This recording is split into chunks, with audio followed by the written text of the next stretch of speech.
اب اگلی بات کہ جو وہ اسلام ہے وہ بندے کے اندر کیسے داخل ہوتا ہے. ایک تو ہے نا بھائی بندہ اسلام میں آ گیا، باغ میں آ گیا، پھل کیسے کھانا ہے، دریا میں آ گیا، پانی کیسے پینا ہے. تو اسلام بندے کے اندر داخل وہ کیسے ہوتا ہے؟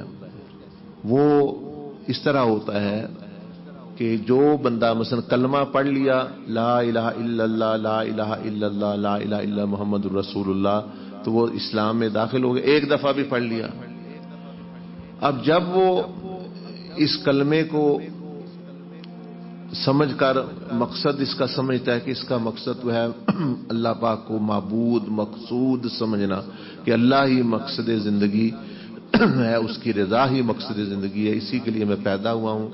اور وہ کلمے کو یعنی ذکر کو دہراتا رہتا ہے.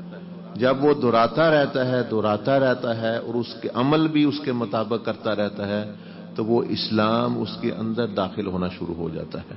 اس لیے کہا جاتا ہے بھی ذکر کرو، بار بار ذکر کرو، کہ وہ آپ تو وہ مسلمان ہو گئے لیکن کیا اسلام بھی آپ کے اندر آیا کہ نہیں.